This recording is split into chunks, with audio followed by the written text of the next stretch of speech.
भूर्भुवः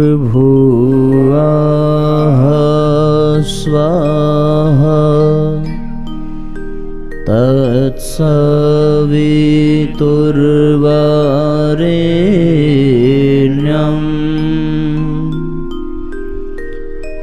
भर्गो देवस्य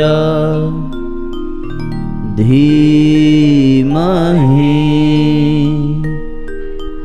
धियो यो नः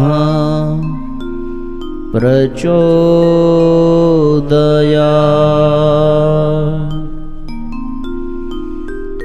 त्वमादिदेवः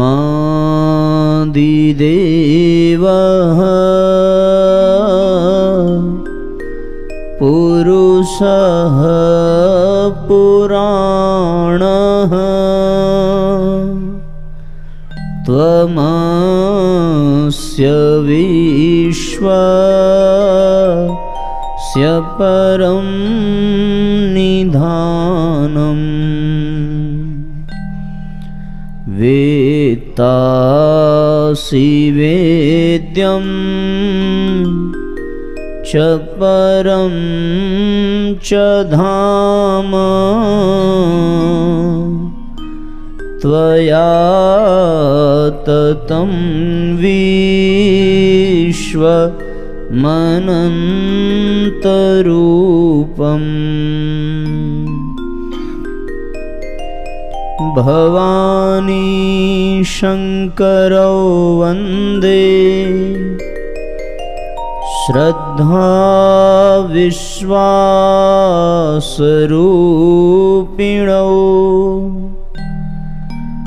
याभ्यां विना न पश्यन्ति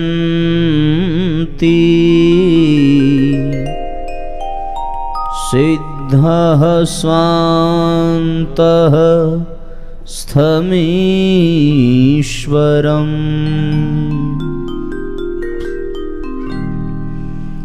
नमस्ते सतेते जगत्कारणाय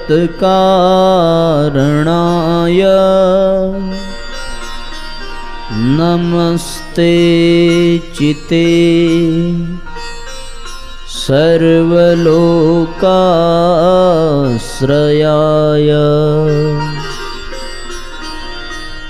नमो द्वैततत्त्वाय मुक्तिप्रदाय नमो ब्रह्मणे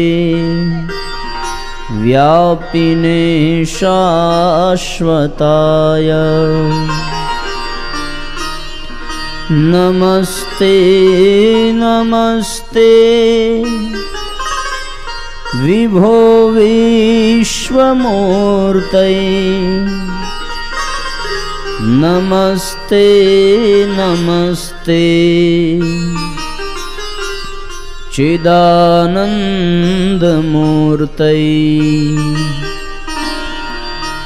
नमस्ते नमस्ते तपोयोगगम्य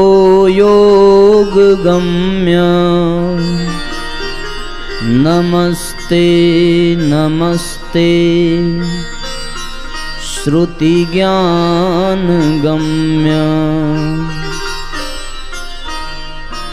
सत्यव्रतं सत्यपरं त्रिसत्यं सत्यस्य योनिं निहितं च सत्ये सत्यस्य सत्य मृतसत्यनेत्रं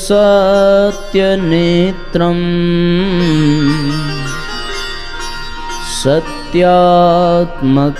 त्वां शरणं प्रपन्ना। ॐ वर्णानामर्थसङ्घानां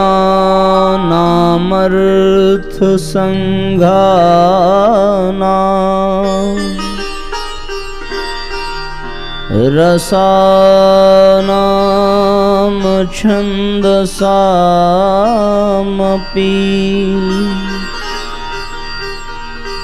मङ्गलानां च कर्तारौ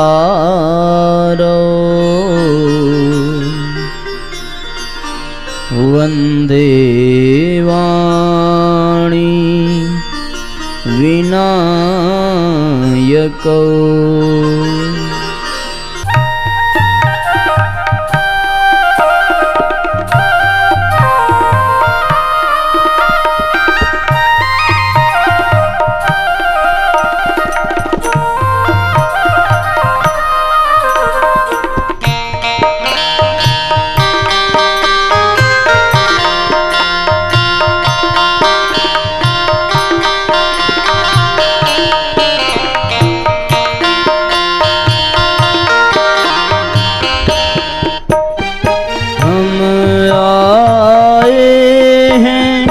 शरण तुम्हारी हम आए हैं शरण तुम्हारी। शक्ति जागृत करो हमारी।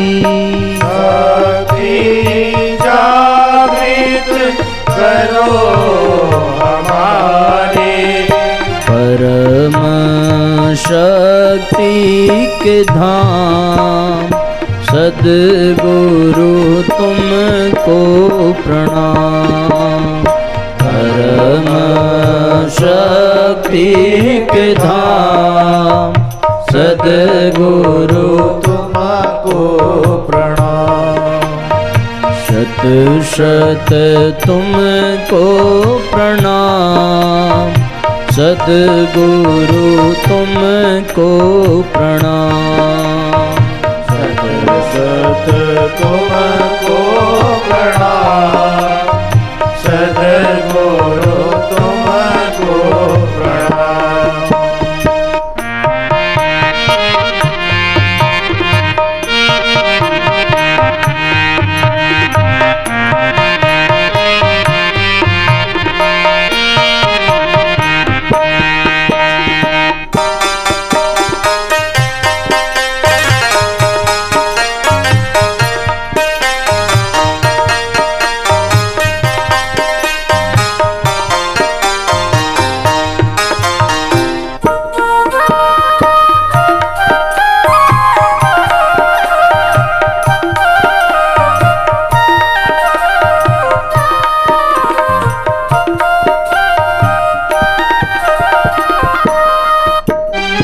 ज्ञान रश्मि में ज्योत जगा दो। ज्ञान रश्मि में ज्योति जगा दो।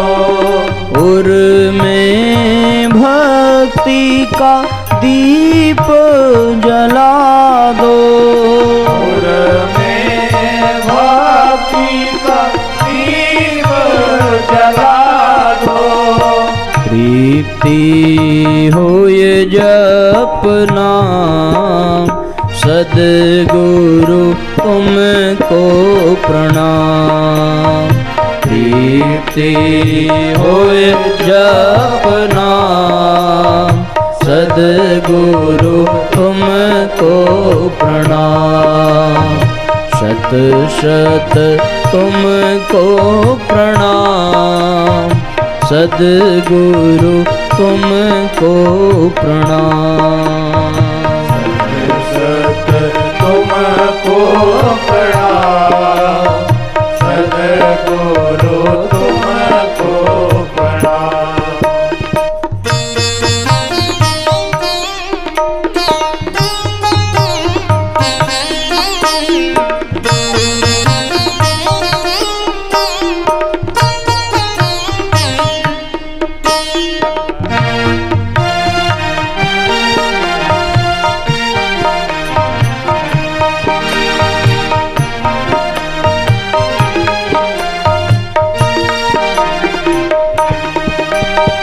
माया तुमको दूर भगा दो, माया तमको दूर भगा दो, अंतर ज्योति अखंड जला दो, अंतर ज्योति अखंड जला दो, पुर में आठों याम, सद्गुरु तुमको प्रणाम, पुर में आठों याम, सद्गुरु तुमको प्रणाम, शत शत तुमको प्रणाम, सद्गुरु तुमको प्रणाम, शत शत तुमको प्रणाम, सद्गुरु तुमको प्रणाम, सद्गुरु तुमको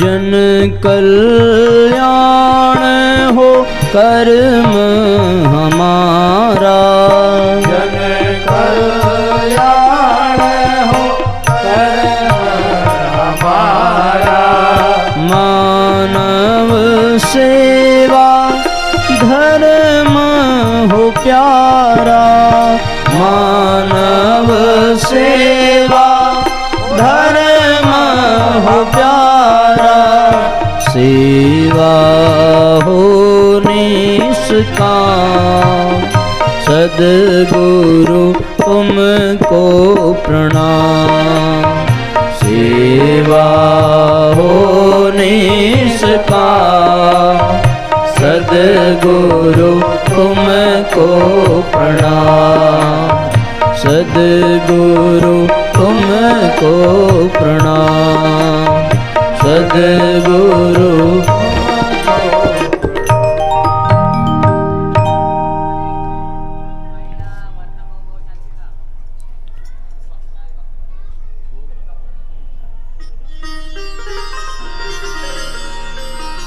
प्रज्ञावतार के रूप में वर्तमान सदी में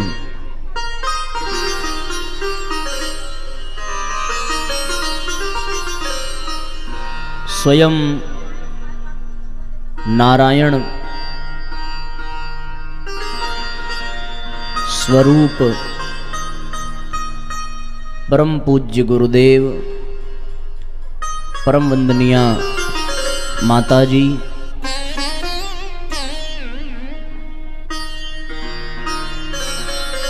इनके दिव्य संरक्षण में आयोजित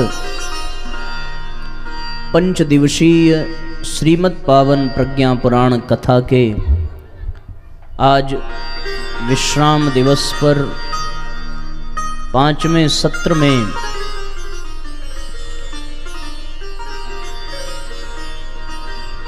विदर्भ क्षेत्र के नागपुर की धरती पर यहाँ व्यासपीठ के समक्ष विराजमान हमारे सभी आत्मीय बंधुओं, शक्ति स्वरूपा माताओं बहनों, वर्तमान में एवं विज्ञान के माध्यम से YouTube चैनल पर भविष्य में भी सुनने वाले हमारे सभी सत्संग प्रेमी भाई बहन, आप सबके हृदय में विराजमान परमपिता परमेश्वर को बारंबार प्रणाम करते हुए आज के सत्र में आप सबका भाव भरा स्वागत अभिनंदन करते हैं।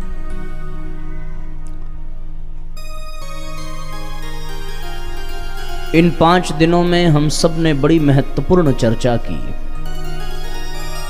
प्रज्ञा सत्र में देवात्मा हिमालय की छाया में महाप्राज्ञ पिपलाद की अध्यक्षता में ऋषियों का जो समागम हुआ और उस समागम में जो मुख्य रूप से 5 प्रश्न और उन प्रश्नों का समाधान वहां निकल करके आया, उसी की चर्चा परम पूज्य गुरुदेव की प्रेरणा और उनकी कृपा से हम सब लोगों ने संपन्न की। दुर्गति का कारण भी पता चला, अध्यात्म से विमुख हो जाना। सद्गति प्राप्त हो तो जीवन में आस्तिकता के ही माध्यम से प्राप्त हो। तत्पश्चात किस देवता की पूजा करनी है, इस क्रम में स्वयं की पूजा ही सबसे बड़ा धर्म है। तीसरे प्रश्न के रूप में जीवन देवता की साधना, जीवन देवता की उपासना और उसके माध्यम से धर्म के पथ पर चलना। तत्पश्चात जीवन शैली हमारी उदार भक्ति भावना संपन्न हो और हम सभी सत्साहस कर कुरीतियों के उन्मूलन, अपने भीतर छिपे हुए दुर्गुणों को खोज निकालने और उनको दूर भगाने का संघर्ष संपन्न करें। यही प्रज्ञा सत्र के 5 प्रश्न और उनके उत्तर का एक सार संक्षेप आपके सन्मुख है। हमारे भीतर आध्यात्मिकता हो, आस्तिकता हो, धार्मिकता हो, भक्ति भावना हो और सत्साहस हो, संघर्षशीलता हो, जिसके माध्यम से हम सभी अपने जीवन को धन्य बना सकें, अपने जीवन को सार्थक बना सकें। इनमें मुख्य रूप से हमने विस्तार पूर्वक जितना समय मिला, जितना संयोग मिला, जितना प्रेरणा हुई, उस पर चर्चा की। आज सवेरे लगभग कुछ 35 लोगों ने दीक्षा संस्कार में भागीदारी की और परम पूज्य गुरुदेव परम वंदनीय माता जी से दीक्षा लेकर के अपने जीवन में गायत्री मंत्र और पूज्य गुरुदेव के ऋषि प्रणीत विचारों को स्वीकार करने का साहस दिखाया। जो चर्चा हम लोगों ने कल की थी कि अपने भीतर ही परमात्मा को प्रकट किया जा सकता है, उसके लिए दुग्ध का उदाहरण लेते हुए कि जिस विधि से दूध से घी निकल सकता है, उसी प्रकार आत्मा में भी यदि उपासना हो, गुरु की कृपा हो और सभी असंयम रूपी छिद्र बंद हों, तो हम में भी परमात्मा के प्रकटीकरण की संभावना साकार हो जाती है। आज का ये विश्राम दिवस है, कल यहाँ पर कोई सत्र नहीं होगा। भविष्य में जब कभी फिर संयोग बनेगा तब भले पुनः इस तरह के आयोजन और चर्चा का क्रम चले, पर ये सत्र जो 29 जनवरी से प्रारंभ हुआ था, उसको आज हम लोग विराम देंगे। दीप यज्ञ के माध्यम से इस कार्यक्रम का समापन होगा। जाते जाते कुछ बहुमूल्य सूत्र हम सब अपने जीवन में धारण करें, और वो सूत्र यही साथियों कि कम से कम हम अपने जीवन के असंयम रूपी छिद्रों को बंद कर सकें। वो असंयम रूपी छिद्र 4 हैं। इंद्रियों का असंयम, विचारों का असंयम, समय का असंयम और अर्थ का, संपदा का असंयम। असंयम का तात्पर्य है व्यर्थ गंवाना, उसका दुरुपयोग करना, और संयम का तात्पर्य है सदुपयोग करना, संभाल कर श्रेष्ठ कार्यों में खर्च करना, उसको सदुपयोग कहते हैं। गुरु की कृपा से हम ऊर्जा एकत्रित करेंगे, अनुदान वरदान उनके मिलेंगे, लेकिन कहीं वो अनुदान वरदान व्यर्थ न चले जाएं, बेकार न चले जाएं, इसका ध्यान तो हमें ही रखना होगा। जैसे चलनी में दूध लगा, मूरख रो रो पछताता है, बस उसी तरह असंयमी भी जीवन रस व्यर्थ गंवाता है। फिर दीन दरिद्री बन करके अपना दुर्भाग्य बुलाता है। जीवन संपदा लुटा करके अति दुखद पंथ अपनाता है। हमारी भी जीवन संपदा कहीं नष्ट न हो जाए, भ्रष्ट न हो जाए, हमें जो मिला है वो व्यर्थ न चला जाए। अब तक कैसे हमने बिताया महत्वपूर्ण ये नहीं है, पर आज से हम कैसे बिताएंगे महत्वपूर्ण ये है। अब तक संभव है आपको इस तरह से प्रज्ञा पुराण सुनने को न मिला हो,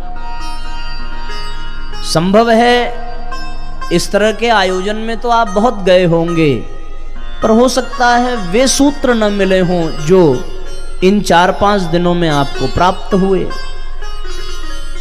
अब तक आपने गुरुदेव से दीक्षा नहीं ली थी, अब आप दीक्षित हो गए, अब आपने गायत्री मंत्र जपने का संकल्प बना लिया, अब आप गुरुदेव के विचारों को जीवन में उतारने और तदनुसार अपनी जीवन शैली बनाने का साहस जुटा रहे हैं। तो अब तक कैसा गया महत्वपूर्ण ये नहीं है, पर अब कैसा व्यतीत हो रहा है उस पर ध्यान देना है। अब तक आप जीवित थे, पर गुरुदेव के विचारों से, गायत्री मंत्र से, प्रज्ञा पुराण के सूत्रों से अब आप जीवंत हो चुके हैं। अब आप ये नहीं कह सकते कि हमें तो पता नहीं था इसलिए हमारा ये जीवन बेकार चला गया। अब आपको जानकारी हो गई है, अब आप जानकार हो गए हैं, आपको पता चल गया कि मनुष्य की दुर्गति का कारण क्या है। आप ये जान चुके हैं कि वो गलत का चयन करेगा तो गलत ही मिलेगा। अब आपको ये जानकारी मिल गई है कि अपने स्वरूप को हम पहचानें, हम आत्मबोध की ओर बढ़ें। अब आप ये अनुभव करने लगे हैं कि हमें जो संपदाएं भगवान ने दी हैं उनका सदुपयोग होना चाहिए, भगवान के काम में वो लगना चाहिए।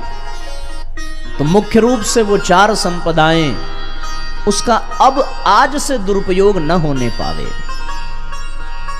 पहला समय, दूसरा विचार, तीसरा हमारी इंद्रियां, और चौथा हमारे पास जो कुछ भी संपदा है, जो कुछ भी संपत्ति है, जो कुछ भी धन हमारे पास आ रहा है, उसका उपयोग ही हमारे जीवन का उद्देश्य होना चाहिए।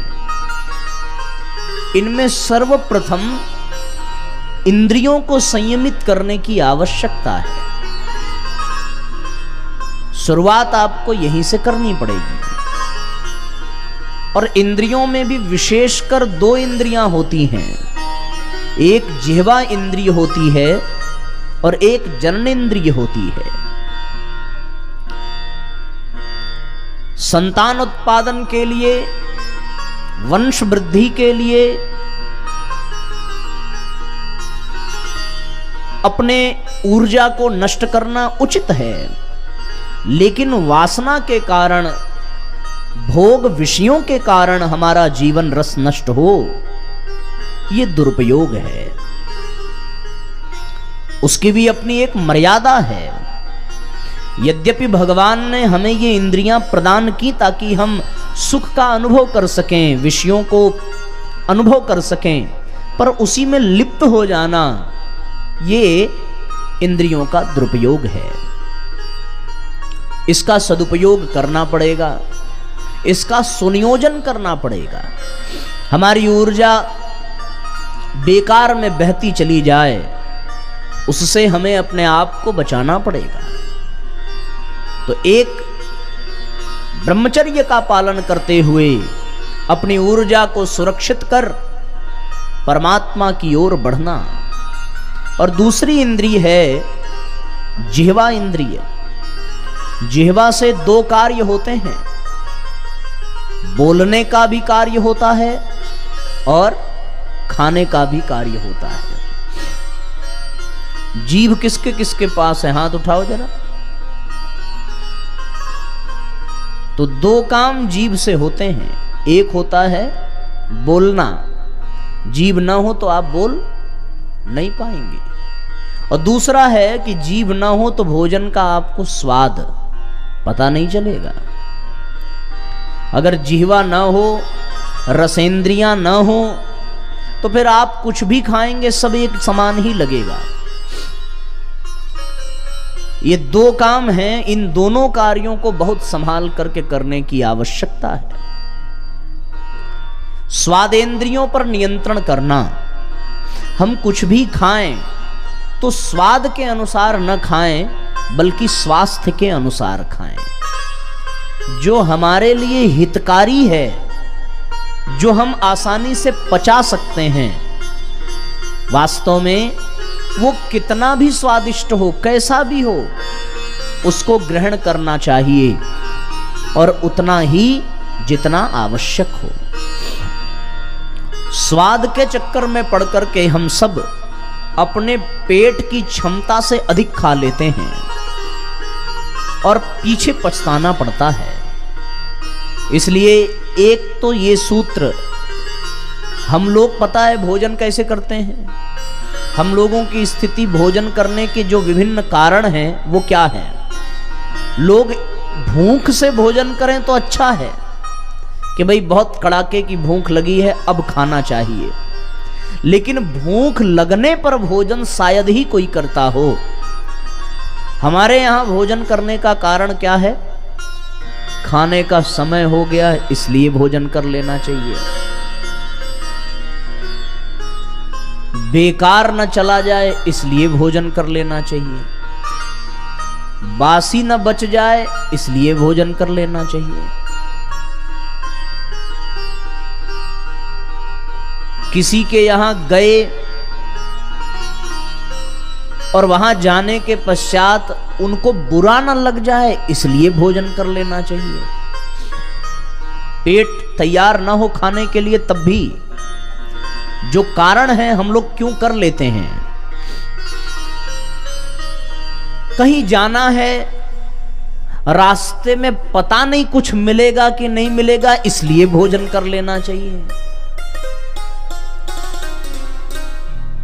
अच्छा, जहां मिलेगा वो अच्छा मिलेगा कि नहीं मिलेगा, यहां अच्छा मिल रहा है इसलिए थोड़ा और अधिक खा लेना चाहिए।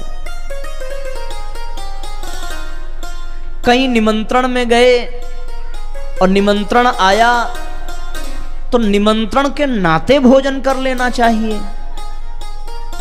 जितने भी कारण भोजन के हैं उन सब में एक भी कारण उचित नहीं है। भोजन करने का केवल एक कारण होना चाहिए कि कड़ी भूख लगी हो। अगर भूख है तो करेंगे, नहीं है तो नहीं करेंगे। पर हम सब लोग भूख के कारण कम करते हैं और इन कारणों के नाते अधिक करते हैं जिन कारणों की ओर हमने थोड़ा सा आपका ध्यान आकृष्ट किया।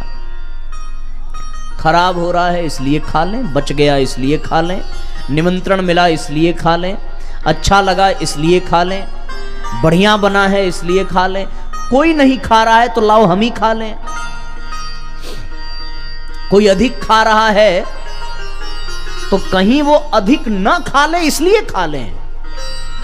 बताओ, इन कारणों से हम लोग भोजन करते हैं, जबकि भोजन केवल एक कारण से करना चाहिए, और वो कारण क्या? कि भूख लगे तब भोजन करना चाहिए। इसलिए भी लोग भोजन कर लेते हैं कि भाई यहां का ये बहुत प्रसिद्ध है, यहां का ये बहुत फेमस है। तो कुछ लोग जाने से, कहीं अगर यात्रा में जा रहे हैं तो जाने से पहले ही सर्च कर लेते हैं कि वहां क्या प्रसिद्ध है खाने के लिए, इसलिए भोजन कर लेना चाहिए। इन सब कारणों से अपने आप को बचाना आवश्यक है, वरना ऐसी स्थिति में इन कारणों से यदि आप भोजन करते रहे तो परिणाम क्या निकलेगा पता है? परिणाम ये निकलेगा कि आपके पीछे का तकिया खिसकते खिसकते आपके आगे आ जाएगा और बहुत सुंदर आकृति बन जाएगी और लगेगा कि 8वां महीना आपका ही चल रहा है। तो इसलिए कड़ी भूख लगने पर, और वंदनिया माता जी ने क्या कहा? वंदनिया माता जी ने कहा कि जितनी भूख लगी हो उसका आधा हिस्सा ही खाना चाहिए, फिर एक हिस्सा जल के लिए छोड़ना चाहिए और फिर एक हिस्सा वायु के लिए छोड़ना। अब अगर इतना यहां तक दबा के खा लिए तो पानी कहां जाएगा, और सांस आप लेंगे तो हवा कहां जाएगी? ऐसी स्थिति में बहुत संभाल करके भोजन करने की आवश्यकता है, क्योंकि रोग भोजन से, व्याधि भोजन से, आलस्य भोजन से, ज्यादा नींद भोजन से, थकान भोजन से, शरीर का भारीपन भोजन से, सारी समस्या जो है साथियों वो किसकी वजह से है? भोजन की वजह से। इसीलिए ऋषियों ने ये परंपरा बनाई कि भैया उपवास कर लेना चाहिए, कम से कम हफ्ते में एक दिन तो व्रत रखना ही चाहिए। जो अंदर मशीन चल रही है उस मशीन को भी थोड़ा राहत देना चाहिए। भोजन से पूर्व भोजन को प्रसाद समझ करके खाना चाहिए। भोजन को भी बहुत सम्मान पूर्वक ग्रहण करना चाहिए। हमारे यहाँ भोजन करने से पहले भी भोजन करने का मंत्र बताया ऋषियों ने। अन्नपूर्णे सदा पूर्णे शंकर प्राण वल्लभे ज्ञान वैराग्य सिद्ध्यर्थम भिक्षाम देहि च पार्वती। परम पूज्य गुरुदेव ने चांद्रायण साधना में ये बताया है कि भोजन करने बैठे तो यज्ञ के भाव से भोजन करें, कि हमारा शरीर यज्ञ कुंड है, भोजन हवन सामग्री है, और पेट में भोजन डालना यानी आहुति देने के बराबर है। तो पहले 5 निवाला इस भाव से खाना चाहिए कि हम 5 प्राणों को 5 आहुतियां प्रदान कर रहे हैं। 5 प्राण हैं, एक निवाला लीजिए, उसको धीरे से मुंह में डालिए मंत्र पढ़ करके, ओम प्राणाय स्वाहा ऐसे बोल करके। दूसरा निवाला, दूसरी आहुति, ओम अपानाय स्वाहा, ओम व्यानाय स्वाहा, ओम समानाय स्वाहा, ओम उदानाय स्वाहा। ऐसे 5 बार बोल करके 5 निवाला खाना चाहिए कि हम अपने आप को अपने पेट में आहुति दे रहे हैं, यज्ञ कर रहे हैं, भोजन भी यज्ञ। ब्राह्मणों को भोजन कराना इतना पुण्यदायी क्यों माना गया? क्योंकि ब्राह्मण जो हैं अग्नि के समान हैं, तप के प्रमाण हैं, तप का पुंज हैं। इसलिए ब्राह्मणों को भोजन कराना यज्ञ कराने के समतुल्य माना गया है। और वास्तव में वो ब्राह्मण हो, न केवल धर्म से बल्कि कर्म से भी ब्राह्मण हो। ऐसे ब्राह्मणों को भोजन कराना यज्ञ बताया गया है। और जिनको मंत्र न याद हो उनको भी भोजन करने से पहले जब भोजन की थाली सामने आवे तो 3 बार गायत्री मंत्र पढ़ करके उसके बाद ही भोजन ग्रहण करना चाहिए। और जब आप गायत्री मंत्र, पूज्य गुरुदेव कहते हैं कि बेटा भोजन में बड़ी विषाक्तता है, न जाने किस भाव से बनाया गया, न जाने किस भाव से पकाया गया, बेचने वाले ने किस भाव से बेचा, खरीदने वाले ने किस भाव से खरीदा, और जब वो पक करके आपके पास आया तब उसमें सारे विकार मिले होते हैं। उन विकारों को नष्ट करने के लिए पहले 3 बार गायत्री मंत्र बोल करके उसे भगवान को अर्पित कर देना चाहिए। और जब भगवान को आप अर्पित कर दें तब वो भोजन भोजन नहीं रह जाता, तब वो भोजन प्रसाद बन जाता है। भोजन करने में और प्रसाद लेने में बहुत अंतर है। भोजन को प्रसाद के रूप में लेना चाहिए। भोजन और प्रसाद में अंतर है ना। भोजन जमीन पर गिर जाए तो लोग उसको नाली में फेंक देते हैं, लेकिन प्रसाद जमीन पर गिर जाए तो उसको पोंछ करके माथे से लगा करके ग्रहण करते हैं। अंतर हुआ ना भोजन प्रसाद में। भोजन कम पड़ जाए तो झगड़ा हो जाएगा, हमको इतना ही मिला। प्रसाद कम पड़ जाए तो व्यक्ति खुश हो जाता है कि चलो कम से कम सबको मिल तो गया। भोजन लोग पेट भरने के लिए छीन कर भी कर सकते हैं, लेकिन प्रसाद हमेशा बांट करके किया जाता है। भोजन करने में तमोगुण बढ़ता है, लेकिन प्रसाद ग्रहण करने में सतोगुण बढ़ता है। प्रसाद बांट करके खाया जाता है। भोजन व्यक्ति सबसे पहले कर लेना चाहता है, लेकिन प्रसाद बांटने वाला प्रसाद सबसे अंत में पाना चाहता है। सबको मिल जाए उसके बाद हम खाएंगे। और हमारे भारतीय संस्कृति की माताएं इसी भाव से सबके भोजन करने के बाद, सबको बांटने के बाद जो बचता है उसे ही वो प्रसाद के रूप में ग्रहण करती है। भोजन की मर्यादा है ये, तो ध्यान रहे। जीभ की प्रसन्नता के लिए भोजन नहीं करना चाहिए, जीवन की प्रसन्नता के लिए भोजन करना चाहिए।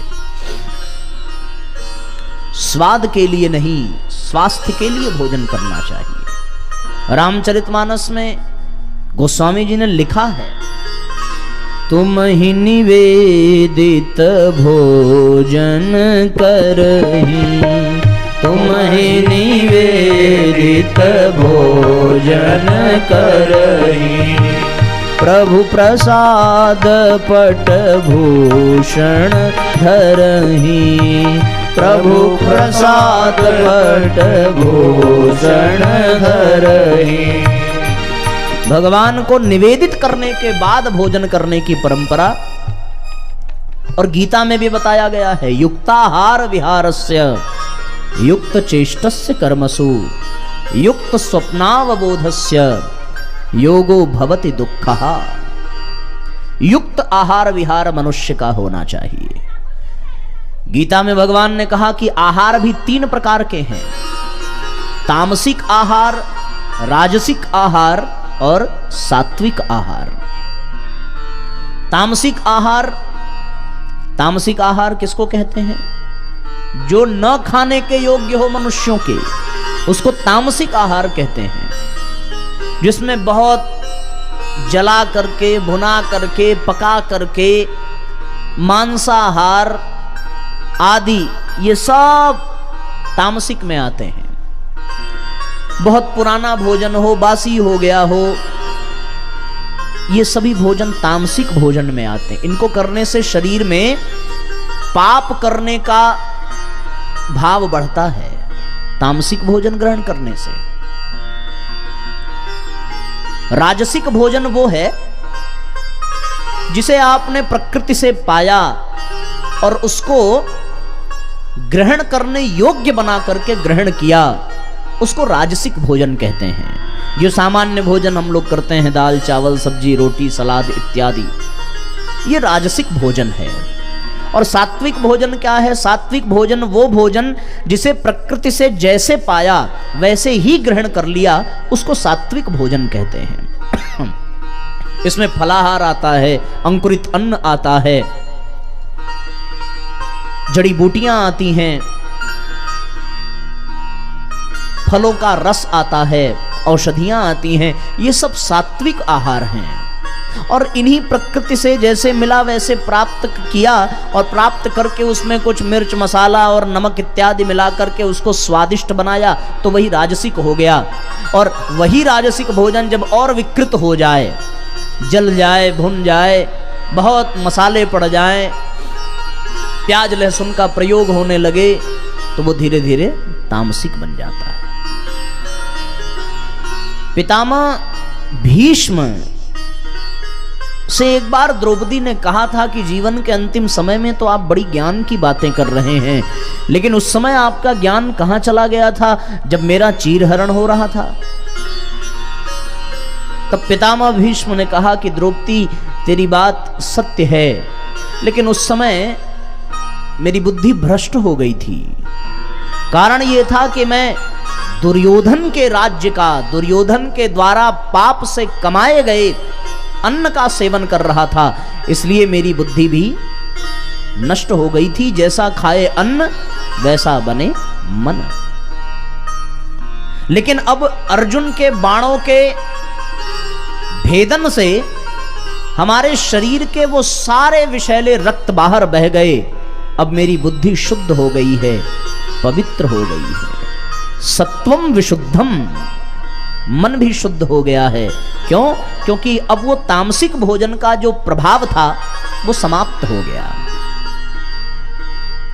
तो हमें ऐसा भोजन करना चाहिए जिससे किसी को कष्ट ना हो, और जो हमारे लिए आयुर्वेद में कहा गया है हितभुक मितभुक रितभुक। हितभुक यानी जो शरीर के लिए हितैषी हो, मितभुक यानी जो अच्छे से पच जाए, और ऋतभुक यानी जो मौसम के अनुकूल हो। बचपन में हमारे नाना जी एक बड़ी सुंदर पंक्ति सुनाते थे कि किस महीने में क्या खाना चाहिए। चैत दही बैसाख में बेल, जेठ में सयन अषाढ़ में खेल, सावन हर्रे भादों तीत, क्वार मास गुड़ खाय मीत, कार्तिक मूली अगहन तेल, पूष में किया दूध से मेल, माघ मास घिउ खिचड़ी खाय, फागुन उठ के प्रात नहाया। किस मौसम में किस महीने में क्या भोजन करना चाहिए, शास्त्रों में आयुर्वेद में इसका भी वर्णन मिलता है। तो कुल मिलाकर कहने का तात्पर्य ये कि यदि आप स्वस्थ रहना चाहते हैं तो आपको अपनी जिह्वा पर संयम रखने की आवश्यकता है। डॉक्टर मना करे चीनी और नमक खाने से, उससे अच्छा है कि हम पहले से ही ऐसा जीवन जिए कि डॉक्टर को मना करना ही न पड़े। हमारे यहाँ उपवास की परंपरा थी, और उपवास की ऐसी परंपरा की सबके लिए। जो शंकर भगवान की पूजा करे वो किस दिन उपवास रहे? सोमवार। जो बजरंग बली की करे वो किस दिन? मंगलवार। जो बुधवार को किसका है? गणेश जी का। आप लोग तो गणेश जी के विशेष पुजारी हैं, तो बुधवार को गणेश जी का दिन बताया गया, बृहस्पतिवार को गुरुवार, शुक्रवार को संतोषी माता के लिए व्रत, शनिवार को फिर बजरंगबली आ गए, रविवार को सूर्य देवता के लिए, गायत्री माता के लिए उपवास। ये उपवास की परंपरा काहे बनाई गई थी? इसलिए बनाई गई थी कि हम इन दिनों में उपवास रखें। और उपवास यदि हम रख भी लेते हैं तो जितना सामान्य दिनों में भोजन करते हैं उससे कहीं ज्यादा भोजन उपवास में हम लोग कर जाते हैं। बचपन में हम लोग नवरात्रि का व्रत रहते ही इसीलिए थे कि आलू की टिक्की और साबूदाना की पकौड़ी और क्या क्या खाने, गाजर का हलवा और ये सब मिलेगा। तो उपवास का मतलब ये है कि हम अपने पेट को अधिक से अधिक खाली रखें, और भूख लगे, भूख से पेट में दर्द हो तो उस दर्द में भगवान की याद आवे, इसलिए उपवास की परंपरा बनाई गई थी। उपवास से बहुत लाभ है। एक तो उपवास से हमारा मनोबल बढ़ता है, उपवास से हमारा स्वास्थ्य ठीक होता है, उपवास से शरीर बल बढ़ता है, आत्मबल बढ़ता है, उपवास से हमारे भीतर सतोगुण बढ़ता है, स्वास्थ्य में बहुत परिवर्तन होता है। ब्लड प्रेशर हो, शुगर हो, हार्ट की समस्या हो, व्रत का बहुत प्रभाव पड़ता है। इसलिए ऋषियों ने अच्छा जो हफ्तों में न रह सके उनको महीने में भी व्रत रखने का उपवास बता दिया। और हमारी माताएं तो बहुत व्रत रहती हैं, तीज का, करवा चौथ का, जुतिया का, प्रदोष का, सोचो हर तिथि का व्रत है। प्रतिपदा को भी हम लोग व्रत रखते हैं। नवरात्रि प्रतिपदा से प्रारंभ होती है, जो 9 दिन का नहीं रखता वो प्रतिपदा को रखता है। द्वितीया का व्रत रखा जाता है। गणेश चतुर्थी अभी बीती, आप लोगों ने व्रत रखा। पंचमी को भी व्रत रखते हैं, बसंत पंचमी आ रही है। अष्टमी को भगवान का जन्म हुआ तो अष्टमी को जन्म रखते हैं।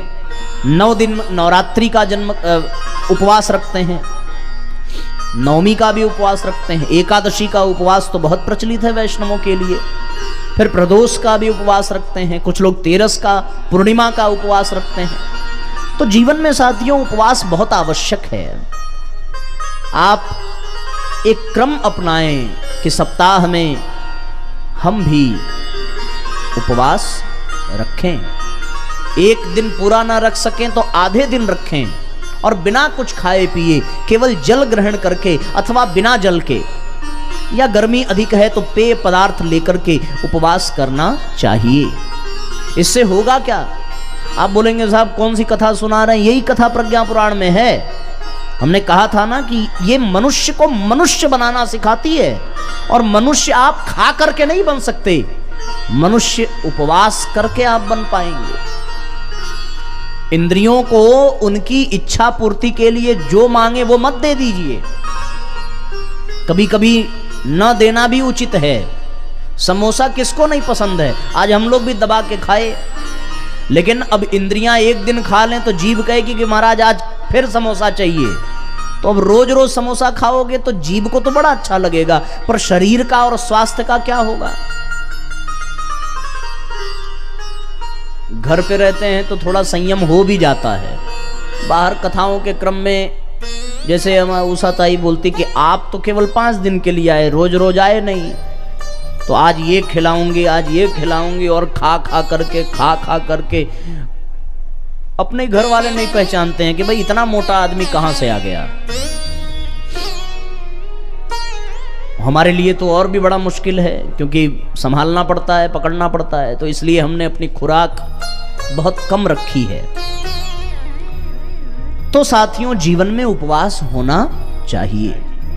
पूज्य गुरुदेव कहते थे कि हफ्ते में एक दिन बिना मीठे के अथवा बिना नमक करके हम भोजन को करें। तो एक सूत्र आप लेकर के जाइए कि अपनी जिह्वा को संयमित करने के लिए हम लोग अभी दीक्षा ले लिए तो रविवार के दिन कम से कम उपवास रखें।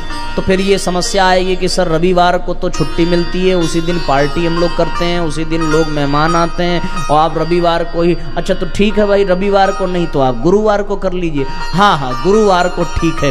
तो गुरुवार को अगर कहीं से निमंत्रण आ गया तब, तो क्या शुक्रवार को कर सकते हैं? जब इतनी नाटक है तो मत ही करो। व्रत तो व्रत होता है, उसमें विकल्प नहीं होना चाहिए। हम लोग एकादशी का व्रत करते हैं तो अब चाहे घर में रहें, चाहे बाहर रहें, चाहे ट्रेन में रहें, करते हैं तो करते हैं।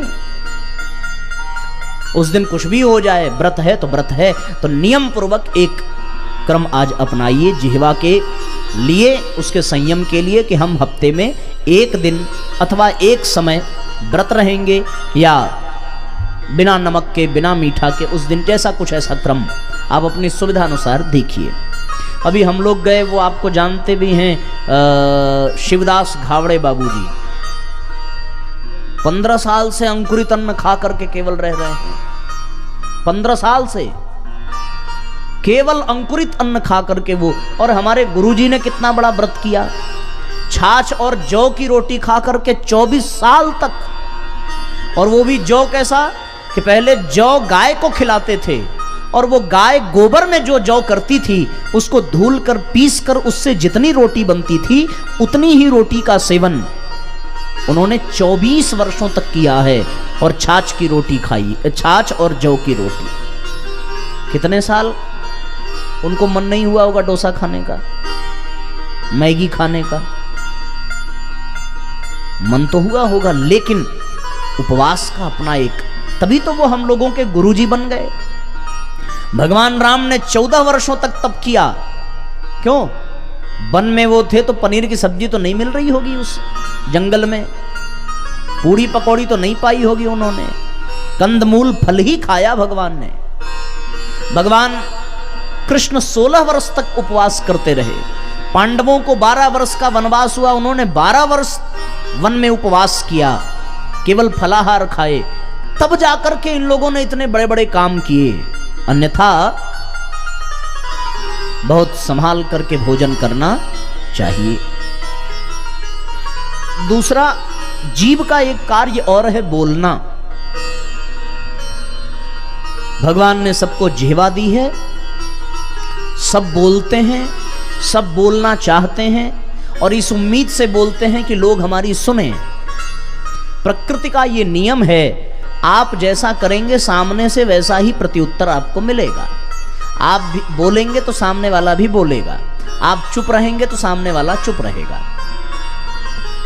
अक्सर लोगों की ये शिकायत है कि हमारी कोई सुनता नहीं है। इसका मतलब क्या है कि बोलने वालों की संख्या अधिक है और चुप रहने वालों की संख्या अधिक है। अधिक बोलने से वाणी का प्रभाव कम होता है, और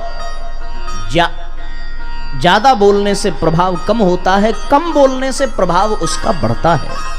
जो लोग कहते हैं ना कि हमारा तो किसी के ऊपर हमारी बात का असर ही नहीं होता, असर क्यों नहीं होता? क्योंकि आप अनावश्यक बोलते हैं, बहुत बोलते हैं। धरती रोज रोज नहीं बोलती, लेकिन जिस दिन बोलती है उस दिन भूकंप आ जाता है। आसमान रोज नहीं बोलता, लेकिन जिस दिन आसमान बोलता है उस दिन लोग भयभीत हो जाते हैं। बादल कभी कभार ही गरजते हैं, कपा करके रख देते हैं। समुद्र शांत है, लेकिन जब समुद्र बोलता है तो सुनामी आता है। बिजली कड़कती है तो अच्छे अच्छों को जला करके नष्ट कर देती है। आप देखो, भगवान सूर्य बरसात में भी शांत रहते हैं, ठंडी में भी शांत रहते हैं, लेकिन गर्मी में बोलते हैं, और ऐसा बोलते हैं कि सबकी बोलती बंद कर देते हैं। तो इसलिए अगर हमें अपने आप को प्रभावकारी बनाना है, हम लोग यहां 3-3 घंटे बोल रहे हैं, इसके लिए वाणी का संयम होना, मौन व्रत जीवन में होना, तभी ये वाणी प्रभावकारी होती है। मौन रहने का अभ्यास करना चाहिए। अगर आप चाहते हैं कि आप अपने जीवन में कुछ प्राप्त करना चाहते हैं, तो आपको मौन रहने का अभ्यास करना पड़ेगा। किसी विचार, मैं बार बार ये बात कहता हूं, किसी विचारक ने कहा है कि यदि आपको एक वाक्य बोलना हो और उसकी जगह पर एक शब्द बोलने से काम चल जाए तो चला लेना चाहिए। यदि एक शब्द की जगह एक अक्षर बोलने से काम चल जाए तो बात बना लेनी चाहिए। और अगर एक अक्षर बोलने की बजाय केवल इशारे से बात बन जाए तो इशारे में बात कर लेनी चाहिए। कम से कम बोलने का प्रयास करना चाहिए। कम से कम बोलने का तात्पर्य यह नहीं कि किसी से मुंह फुला लेना। वो चुप रहना कुछ और है, वो तो केवल आपकी वाणी चुप है। पर मौन व्रत का तात्पर्य है कि आपका मन चुप रहने लगे, उसको मौन व्रत कहते हैं। केवल वाणी का चुप रहना मौन व्रत नहीं है। जो लोग क्रोध में होते हैं, गुस्से में होते हैं, वो वाणी से तो चुप रहते हैं, लेकिन उनका पूरा शरीर फिर बोलता है। मानते हो कि नहीं आप इस बात को? कोई घर में गुस्सा हो जाए और गुस्सा होकर के वो बात ना करे, तो आपको पता है केवल उसका मुंह बंद रहता है, बाकी कुछ बंद नहीं रहता। अगर वो दरवाजा भी बंद करेगा तो पहले धीरे से बंद करता था, और अगर गुस्से में है और मौन है तब दरवाजा कैसे उठा के धपाक से बंद करेगा। दरवाजा भी पश्चाताप करने लगता, भाई किसके हाथ में कुंडी आ गई हमारी। गिलास भी रखना है तो क्रोध में चुप आदमी ऐसे पटक करके गिलास रखेगा, या तो जमीन फूट जाएगी या तो गिलास पिचक जाएगी।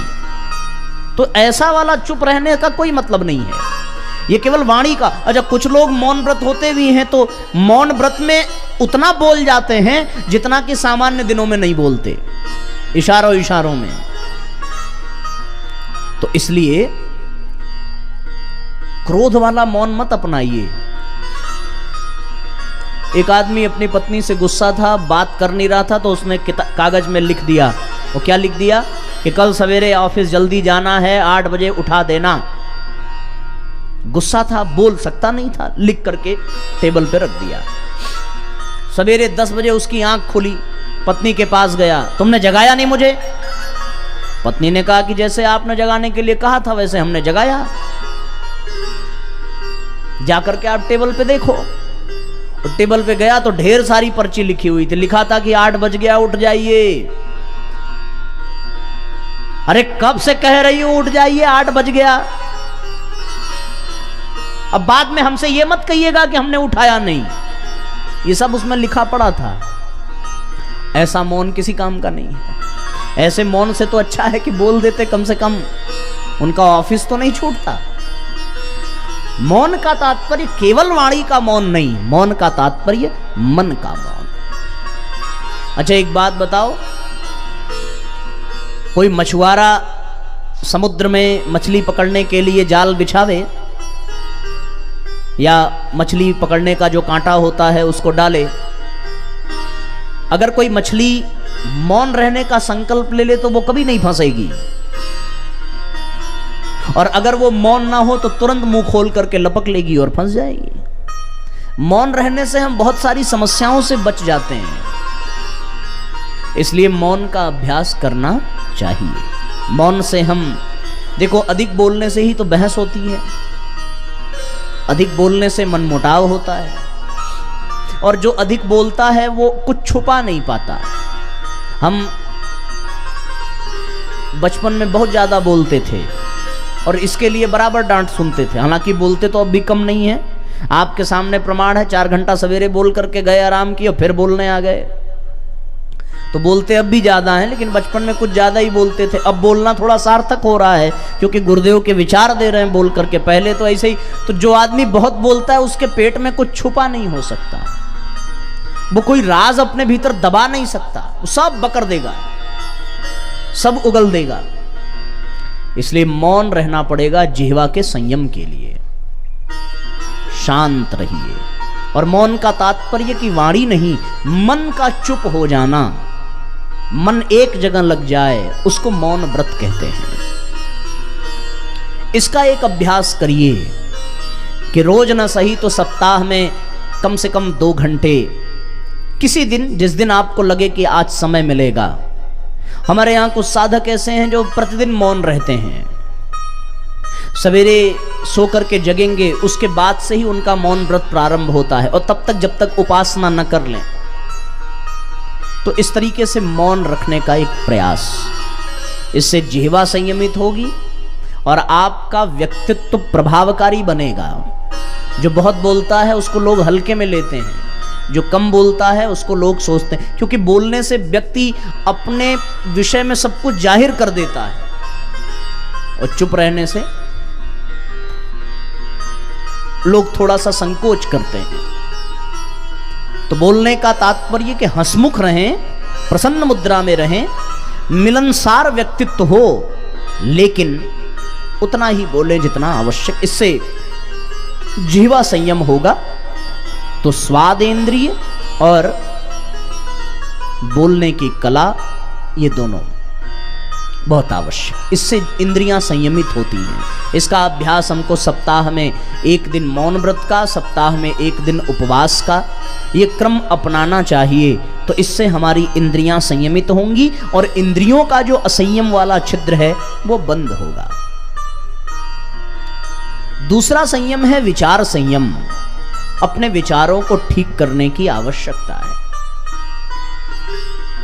इंसान के मस्तिष्क में न जाने कितने विचार हर समय आते रहते हैं, आ करके चले जाते हैं। इसलिए हम सबको अपने विचारों को संयमित करना चाहिए। क्या आपने कभी अपने विचारों पर ध्यान केंद्रित किया कि हमारे दिमाग में कैसे कैसे विचार आ रहे हैं? आप समय निकाल करके थोड़ा सा बैठिए एकांत में और सोचिए कि हमारे मस्तिष्क में कैसे कैसे विचार आते हैं। तब आपको पता चलेगा कि आपके मस्तिष्क में बड़े विचित्र विचार आते हैं और अनियंत्रित विचार आते हैं। वो विचार अगर नियंत्रित होते तो उससे लाभ मिलता। एक आदमी रास्ते में जा रहा था, थक गया बेचारा, विश्राम करने लगा और विश्राम करने लगा। संयोग से कल्प वृक्ष के नीचे विश्राम कर रहा था, संयोग ही था। हालांकि देखा तो नहीं है कल्प वृक्ष, सुना है कि उसके नीचे बैठ करके जो कुछ सोचा जाए वो पूरा हो जाता है। अब देखो विचार हैं, अगर विचार संयमित होते, अब वो कल्प वृक्ष के नीचे लेटा और लेट करके उसने मन में आया कि काश एक गिलास पानी मिल जाता तो प्यास बुझ जाती। कल्प वृक्ष के नीचे था, तुरंत पानी आ गया, बड़ा प्रसन्न हुआ, पानी पी लिया। उसके बाद अब देखो विचार फिर कैसे बढ़ रहे हैं। पानी आ गया, काश भोजन मिल जाता तो आनंद आ जाता। भोजन भी आ गया और बढ़िया भोजन करने के बाद और फिर उसके मन में आया अब एक ही चीज की कमी है, अगर बिस्तर मिले तो जी भर के आज सो लूं। बिस्तर भी आ गया। अब बेचारा घबराया और उसने फिर क्या सोचा, कहीं यहां कोई चुड़ैल तो नहीं है। चुड़ैल भी आ गई। अरे बाप रे, ये हमको खा ना जाए। अब लो,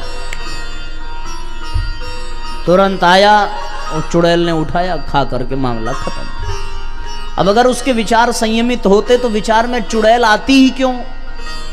ये भी तो सोच सकता था कि कहीं कोई देवी देवता तो नहीं है जो हमारी कामना, वो तो हो सकता है देवी देवता आते और फिर कुछ अच्छा ही मांग लेता। विचार। एक आदमी ने तपस्या की, भगवान को प्रसन्न किया, भगवान से प्रार्थना की, प्रभु हमें वरदान चाहिए और 2-4 चाहिए। भगवान ने कहा कि एक बार तपस्या करने पे एक ही वरदान मिलता है भैया। तो उसने कहा कि ठीक है प्रभु, बिल्कुल मैं एक ही वरदान चाहिए। और एक वरदान उसने पता है क्या मांगा, कि मैं जब जहां जिस स्थिति में जितना चाहूं और जो चाहूं वो मुझे मिल जाए। कितना समझदार था। भगवान ने भी सोचा बहुत चालाक भक्त निकल गया ये। तो भगवान ने भी एक शर्त रखी और कहा कि बिल्कुल ऐसा ही होगा, लेकिन जो तुम्हें मिलेगा उसका ठीक दुगना तुम्हारे पड़ोसी को मिलेगा। उन्होंने कहा ठीक है प्रभु, कोई दिक्कत नहीं है। अब अपने घर आया, विचार देखो, अपने घर आया और घर आकर के उसने कहा कि काश हमारे एक गाड़ी हो जाती। गाड़ी हुई और पड़ोसी को 2 हो गई। अब वो बेचारा अपनी जो 1 मिली उससे खुश नहीं है और पड़ोसी को दुगना मिल गया, इसके दुख में मरा जा रहा है कि भगवान का हमें एक मकान चाहिए, अपने तो 1 मिला और फिर पड़ोसी को 2 मकान हो गया। अब उसने दिमाग लगाया, विचार देखो। फिर उसने कहा कि भगवान हमारे घर के ठीक सामने एक बहुत बड़ा कुआं खुद जाए। पड़ोसी के यहां 2 खुद गया। बड़ा खुश हुआ। अब बड़ा खुश हुआ तो उसके दरवाजे पर 2-2 कुआं। और उसके बाद फिर एक दिन सवेरे उठ करके धीरे से भगवान से प्रार्थना करता है कि प्रभु हमारी एक आंख फूट जाए और पड़ोसी की किसी कुएं में तो गिरेगा। ऐसे ऐसे विचार हैं। विचारों को यदि ठीक कर लेता तो बहुत अच्छा अच्छा भी सोच सकता था, लेकिन व्यक्ति अपने विचारों को ऐसा विकृत बना देता है, ईर्ष्या के कारण, द्वेष के कारण, दुर्भावना के कारण अच्छा सोचता नहीं है, हमेशा दूसरों के बारे में बुरा ही सोचता है, विचार असंयमित होते चले जा रहे हैं। इसलिए हमें अपने विचारों को ठीक करने की आवश्यकता है। ऐसा नहीं है कि हमें पता नहीं है कि क्या सोचना चाहिए, क्या नहीं सोचना चाहिए, क्या अच्छे विचार हैं, क्या बुरे विचार हैं, लेकिन हमारा नियंत्रण नहीं है विचारों पर। तब पूज्य गुरुदेव ने कहा कि विचार मन में तो उल्टे सीधे आते रहेंगे, लेकिन विचारों को संयमित करने के लिए अपने मस्तिष्क में अच्छे विचारों की सेना तैयार रखनी चाहिए, ताकि जैसे ही बुरे विचार मस्तिष्क में आवें वैसे ही अच्छे विचार बुरे विचारों को नष्ट कर दें, बेकार कर दें। एक नाव में एक संत बैठ करके जा रहे थे और उस नाव में कुछ बच्चे, उद्दंड बच्चे बैठे थे। अब वो संत को चढ़ावें, गाली दें, उनको उल्टा सीधा बोले, कोई उनकी दाढ़ी छू लेता, कोई उनके बाल छू लेता। संत बेचारे बड़े सज्जन थे, बड़े परेशान हुए, और जब परेशान हुए तब इतने में एक आकाशवाणी हुई कि हे मुनिवर, ये सभी युवा आपको परेशान कर रहे हैं, यदि आप कहें तो हम ये नाव ही पलट दें और ये सारे बच्चे नदी में बह जाएंगे, आपको कुछ नहीं होगा। संत कुछ देर विचार करने लगे कि दूसरों का अहित करने वाली ये जो वाणी है ये भगवान की तो नहीं हो सकती, ये तो किसी असुर की होगी। संत ने हाथ जोड़ करके कहा कि प्रभु यदि पलटना ही है तो ये नाव मत पलटिए, यदि पलटना ही है तो इन युवाओं की बुद्धि पलट दीजिए, ये सज्जन बन जाएं तो हमें इनसे कोई आपत्ति नहीं है। आकाशवाणी हुई, प्रसन्न हुए भगवान कि मैं आपकी परीक्षा ले रहा था ये जानने के लिए कि आपके विचार कैसे हैं। तो हम क्षण क्षण में दूसरों के अहित का विचार कर ले जाते हैं, बाद में पछताना पड़ता है। हम अपनी एक बात आपको बताएं,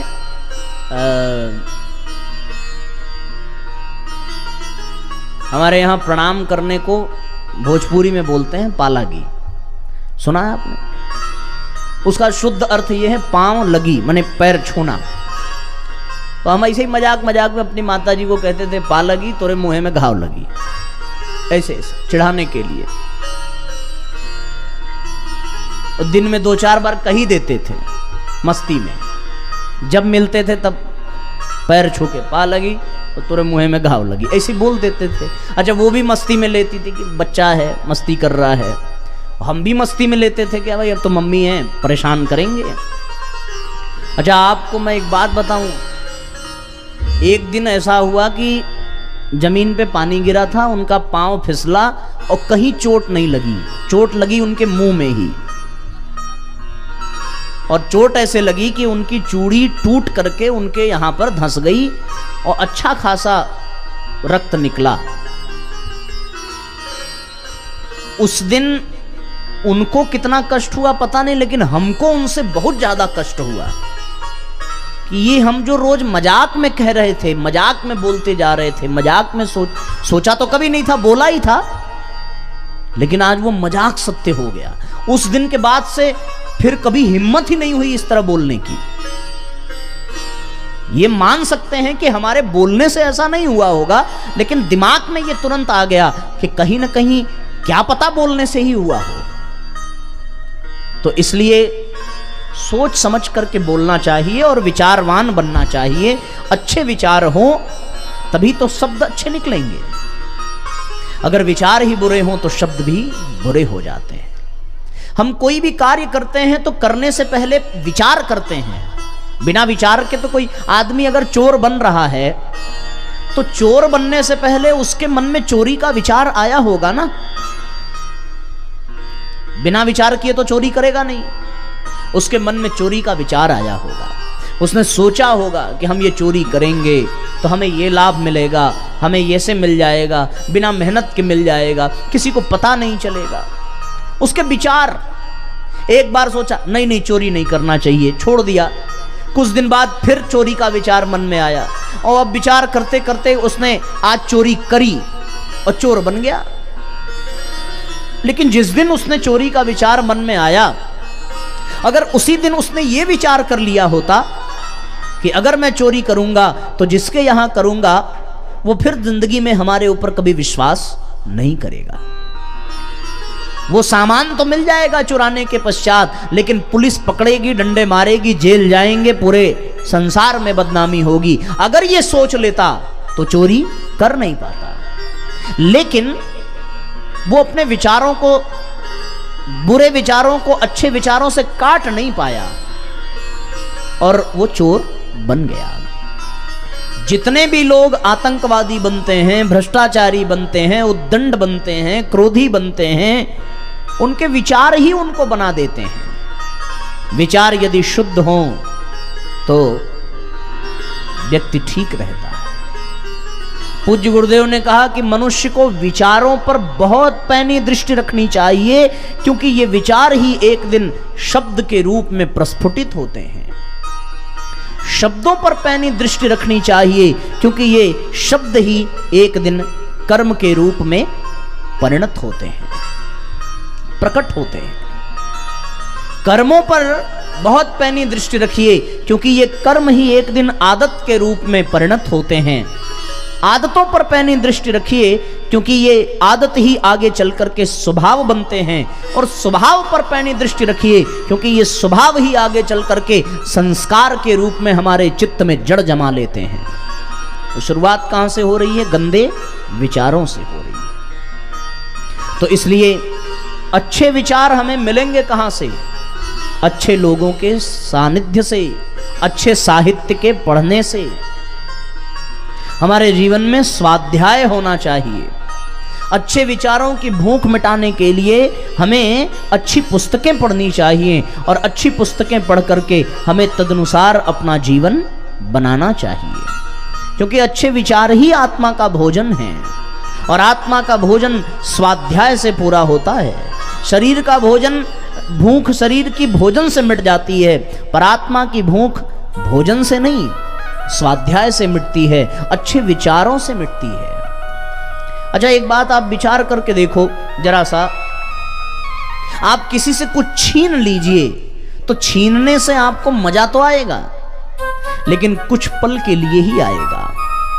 आपने कमजोर व्यक्ति को परेशान किया, उससे उसका सामान छीन लिया, आपको उस सामान का लाभ तो मिला।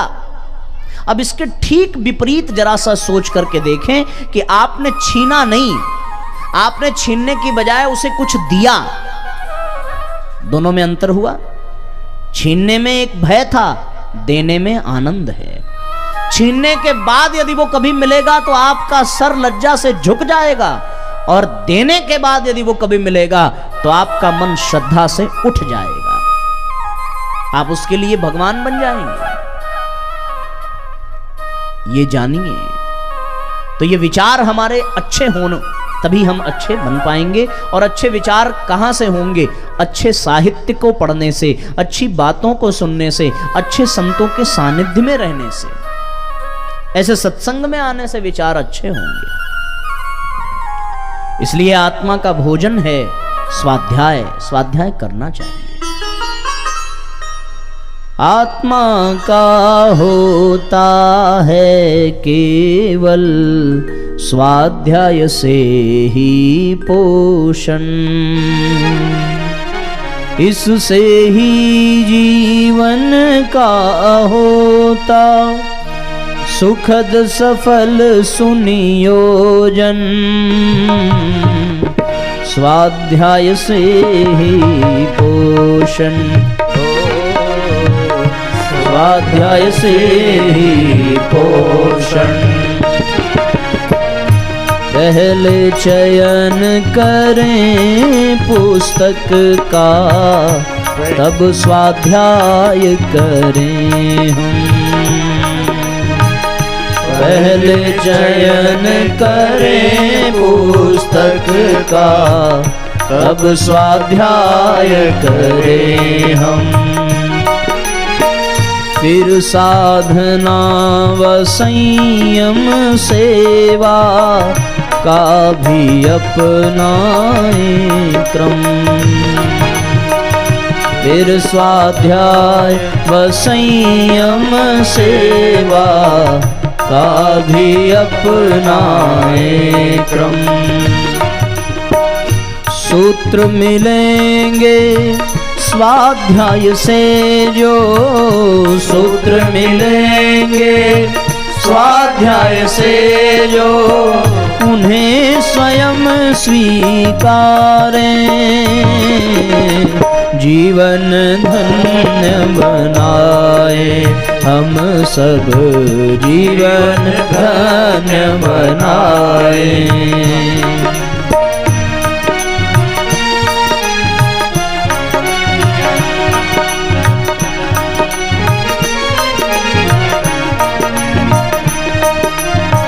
ऋषियों के चिंतन से प्राणी स्वाध्याय से ही जुड़ता है। ऋषियों के चिंतन से प्राणी स्वाध्याय से ही जुड़ता है। स्वाध्याय से ही हर मानव के उर में देवत्व जगता है। स्वाध्याय से ही हर मानव के उर में देवत्व जगता है।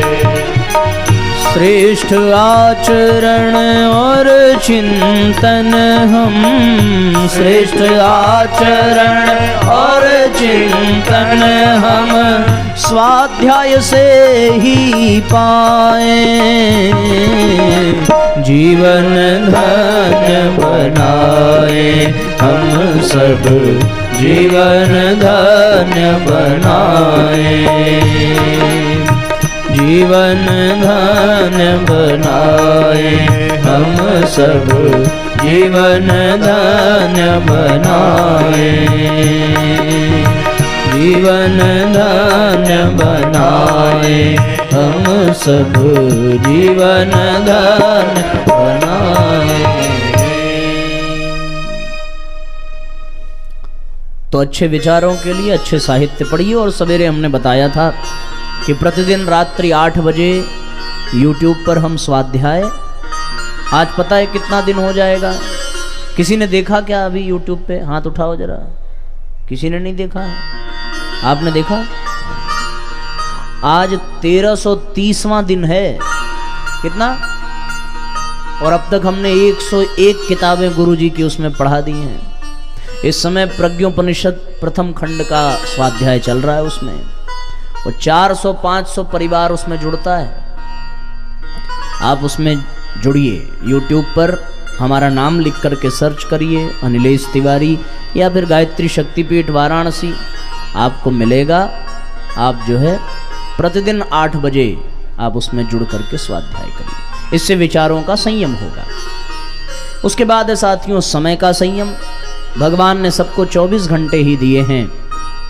समय रूपी छिद्र को, असंयम को बंद करिए और अपने समय को संयमित करिए। 8 घंटे सोने के लिए, 4 घंटे शरीर के लिए, 12 घंटे हो गए।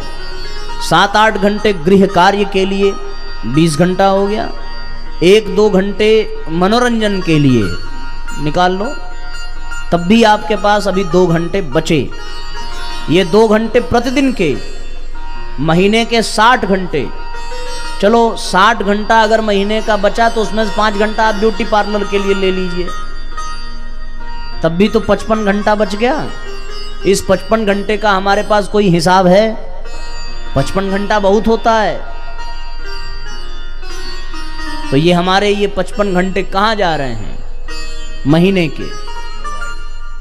है? अच्छा मोबाइल तो हमने बोल दिया ना इंटरटेनमेंट के लिए 1-2 घंटे, उसे मोबाइल एडजस्ट कर लेना भाई, क्योंकि 24 के बाद 25वां घंटा थोड़ी भगवान देंगे।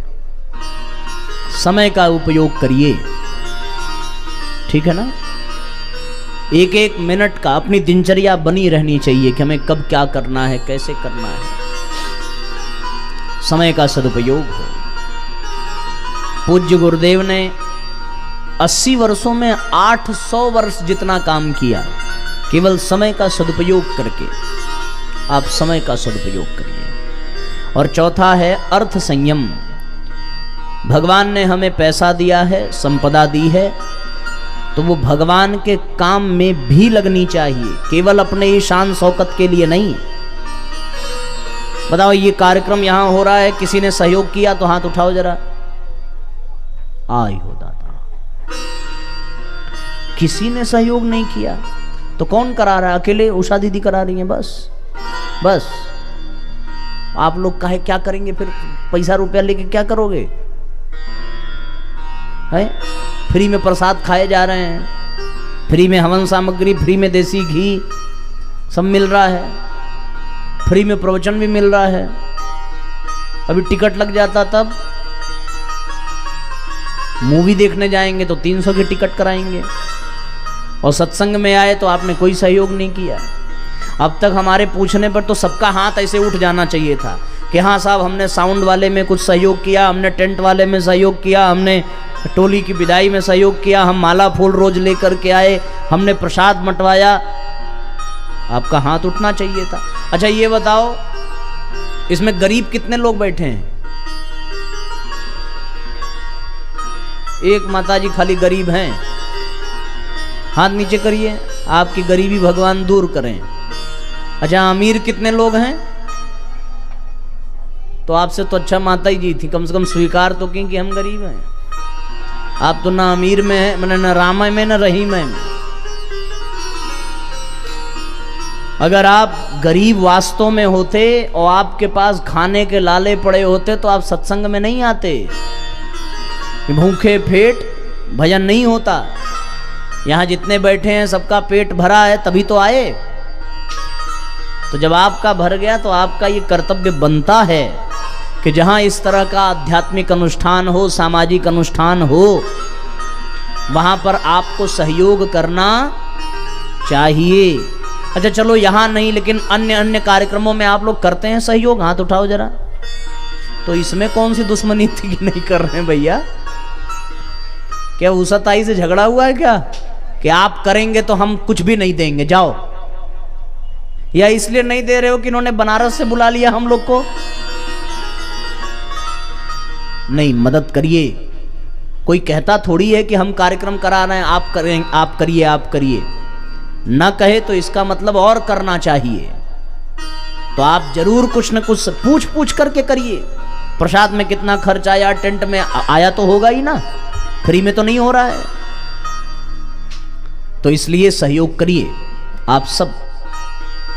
हम अपने लिए नहीं मांग रहे, हम तो अभी चले जाएंगे कल सवेरे, लेकिन ये आयोजन हो रहा है, इसमें खर्च है, तो अर्थ भगवान ने आपको दिया है, उसका उपयोग इसी में है कि वो अच्छे काम में लगे, बुरे काम में ना लगे।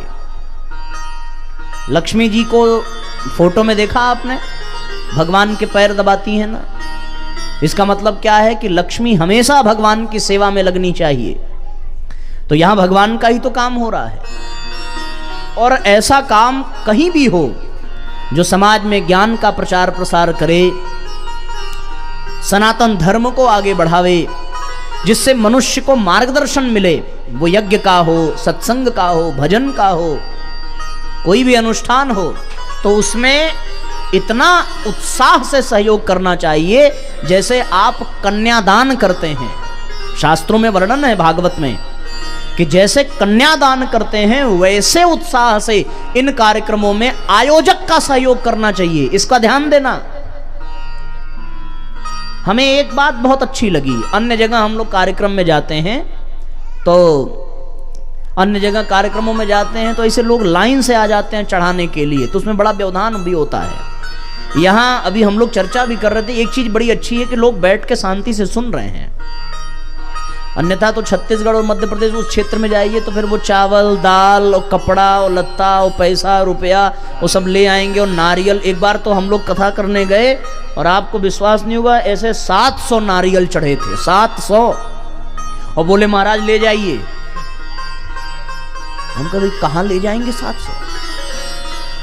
तो ये अच्छा है, ऐसे कार्यक्रमों में ठीक है, आपकी अपनी श्रद्धा है तो इसमें बुराई भी नहीं है। व्यासपीठ पर आप अपनी श्रद्धा अनुसार दक्षिणा दे सकते हैं और देना भी चाहिए, लेकिन व्यासपीठ पर आप दीजिए या मत दीजिए वो आपका व्यक्तिगत विषय है, व्यक्तिगत श्रद्धा है। पर ऐसे कार्यक्रम में आयोजक को जरूर सहयोग करना चाहिए ताकि उसकी हिम्मत बने और भविष्य में वो इस तरह का कार्यक्रम आपके क्षेत्र में करावे। आप चाहते हो ना कि इस तरह का कार्यक्रम फिर हो, है, लेकिन कब होगा पता चला कल कार्यक्रम आज पूरा हो गया और कल परसों बैठे सबका हिसाब करने तो पता चला 50,000 रुपए कर्ज हो गया। तो जब कर्ज हो जाएगा तो आदमी दोबारा कराने की हिम्मत जुटा पाएगा? अरे दान पेटी रखी है, आपको इसमें इतना भर देना चाहिए कि इसको खाली करना पड़ जाए, और इसी में आपके पैसे रुपए की सार्थकता भी है। सच कह रहे हैं, आप अपना पूरा पैसा परिवार में लगा दीजिए। परिवार वाले किसी के हुए आज तक? बच्चों ने कभी आपका एहसान माना कि आपने हमारा बड़ा कल्याण किया? लेकिन आप यहां करेंगे तो लोग आपके चरण छू लेंगे कि आपने इतना बड़ा सहयोग कर दिया कि इस कार्यक्रम में कोई अभाव नहीं हुआ। भगवान के काम में लगाइए ताकि दोबारा जब कोई संकल्प करे कि हाँ भैया इस कॉलोनी में कथा होना चाहिए भवानी नगर में, तो सब भवानी एक साथ खड़ी हो जाएं कि हम करेंगे, बिल्कुल करेंगे। मुझे अच्छे से याद है, खर्च की चर्चा हो रही थी तो इसके पहले जो हमारा यवतमाल में कार्यक्रम था तो फ्लाइट से आने का उसमें क्रम बना था। उसके बाद फिर और कार्यक्रम में अन्य खर्चों पर चर्चा होने लगी तो हमने खुद पूछा कि इतना खर्च व्यवस्था है, कैसे हो पाएगा? तो इन्होंने, मुझे बड़ा आश्चर्य हुआ, हमने तो गुरुदेव से प्रार्थना की कि गुरुदेव आपको ही लाश संभाल ली। इन्होंने कहा था कि हमारे कुछ गहने हैं, हम उसको गिरवी रख देंगे, आप निश्चिंत रहिए, कार्यक्रम बहुत अच्छे से होगा। तो मैं तो श्रद्धा से नतमस्तक हो गया। हमने कहा अब तो कोई चिंता की बात नहीं है, जब इतना बड़ा समर्पण है तो उस घर में भगवान कभी कमी कर ही नहीं सकता। हृदय बड़ा होना चाहिए।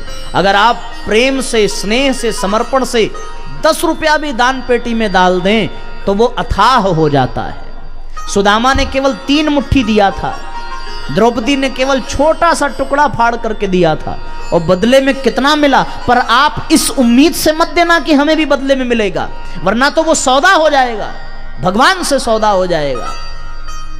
स्वामी राम सुखदास जी का एक वचन है कि जो लोग मंदिरों में दान करते हैं पंखों तक पे अपना नाम लिखवा देते हैं, मंदिर की दीवालों पर नाम लिखवा देंगे, गेट पर नाम लिखवा देंगे कि दानदाता ये। उन्होंने एक बड़ी बात कही कि जब तक वो नाम उस पर लिखा रहेगा तब तक वो जीव 84 लाख योनियों में भटकता रहेगा, उसको मोक्ष मिलने वाला नहीं है। ऐसा उन्होंने लिखा है। दें लेकिन बिना बताए, गुप्त रूप से दें। तो ऐसे में व्यासपीठ पर आप दक्षिणा दीजिए मत दीजिए वो विषय अलग है, लेकिन आयोजक का मनोबल कमजोर नहीं होना चाहिए। चाहे आप आयोजन करें, चाहे आप करें, चाहे कोई करे, ये कार्यक्रम व्यक्तिगत कभी नहीं होना चाहिए, क्योंकि ऐसे कार्यक्रम व्यक्तिगत होते ही नहीं है।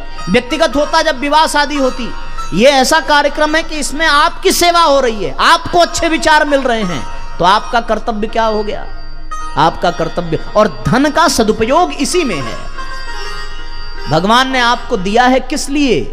भगवान के ही लिए दिया है कि आप अच्छे कार्यों को करिए, और आपके पास जो कुछ भी हो तो आप ये करेंगे कब कर पाएंगे? ये आप तब कर पाएंगे जब आपकी अपनी आवश्यकताएं कम होंगी, अपना खर्च कम होगा, तभी तो आप अच्छे काम के लिए बचा पाएंगे। आप निकालिए और उदारता से निकालिए, और बिना उम्मीद के। अगर इस उम्मीद से देना हो कि हम दे रहे हैं तो बदले में हमारा भगवान ये काम कर दे, तो हाथ जोड़ करके कहना है कि मत दीजिएगा। उस धन से कोई लाभ नहीं है। देना हो तो इस भाव से कि प्रभु आपने दिया है, तेरा तुझको अर्पण क्या लागे मेरा। आपने दिया है, आपका दिया हुआ ही हम दे रहे हैं, वरना हमारे में कहां सामर्थ्य है कि हम दे पाएंगे। समझ में आ रही है बात? यही है पैसे का सदुपयोग। हमारे बहुत सारे पैसे अनावश्यक खर्च हो जाते हैं, घूमने में, टहलने में, खाने में, पीने में, दवाओं में, फैशन में, परस्ती में, व्यसन में बर्बाद हो जाता है। लेकिन इन कार्यों में यदि आप सहयोग दें तो इससे आपका ही नहीं, आपके बच्चों का भी भला है, और अपने बच्चों के हाथ से दिलवाइए। ये कथा हुई तो इस कथा से केवल आपको लाभ नहीं मिला, आपके बच्चे भी सुन रहे होंगे, आपके परिवार के लोग भी सुन रहे होंगे, और हर वर्ष आपके इस भवानी नगर में इस तरह का आयोजन होना चाहिए। कोई वक्ता आवे, कोई कथा हो, लेकिन सत्संग तो भैया होते रहना चाहिए। और ये तब होगा जब आप लोग बढ़ चढ़ करके सहयोग करेंगे। एक आदमी के बस की बात नहीं है ये। जितने दीक्षा लेने वाले कितने लोग हैं, हाथ उठाओ जरा। हाँ, तो जिन्होंने दीक्षा नहीं ली है वो हो सकता है ये कह दें कि हमसे क्या मतलब, हम तो ऐसे ऐसे कुछ बोल दें। लेकिन जिन लोगों ने दीक्षा ली वो तो हो गए अब हमारे, और हम लोग हो गए आपके। तो ये कार्यक्रम किसका हो गया? आप सबका। इसलिए सहयोग कौन कौन करेगा? जिन्होंने दीक्षा ली उनको तो करना ही चाहिए, क्योंकि ये आपके गुरुजी का कार्यक्रम है। यहाँ कौन बैठे हैं? केवल मेरे गुरुजी नहीं, आपके भी गुरु ना।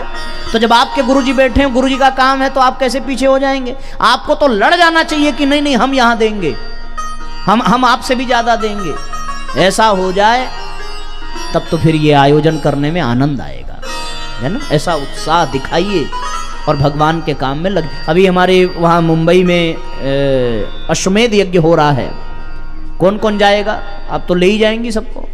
अश्वमेध यज्ञ हो रहा है, वहां करोड़ों रुपए का खर्च। अश्वमेध यज्ञ बहुत विशाल यज्ञ होता है, आप वहां भी दीजिए अपनी हैसियत के अनुसार। मैं ये नहीं कहता कि आप बहुत बढ़ चढ़ करके, जितनी भगवान ने दिया है उतने में से ही यथासंभव आप निकालें और भगवान को प्रदान करें, इस भाव से कि भगवान के काम में आप दे रहे हैं तो आपका कल्याण होगा। शास्त्र कहता है कि तन की शुद्धि स्नान से होती है, मन की शुद्धि ध्यान से होती है, और धन की शुद्धि दान से होती है। दान करने से धन पवित्र होता है, इसलिए दान करना चाहिए। और दान प्रदर्शन के लिए नहीं करना चाहिए। कुछ लोग पता है कैसे देते हैं? अरे बाप रे, पूछो मत, हो प्रदर्शन के साथ देते हैं, एकदम निकालेंगे और ऐसे ऐसे उड़ा करके, पता नहीं कैसे कैसे देते हैं। आप देखो सोशल मीडिया पर कुछ भजन संध्या होती है तो सिंगर जो बैठा है एकदम उसको नहला देते हैं पैसे से। ये क्या है? ये उदारता नहीं है, ये प्रदर्शन है, ये अहंकार है। और ऐसा दान किसी काम का नहीं है, उससे रत्ती भर लाभ मिलने वाला नहीं है आपको। दान तो वो है जिसमें ये भाव हो कि हम इतना ही दे पाए, और भगवान ने सामर्थ्य दी होती तो हम और देते हैं।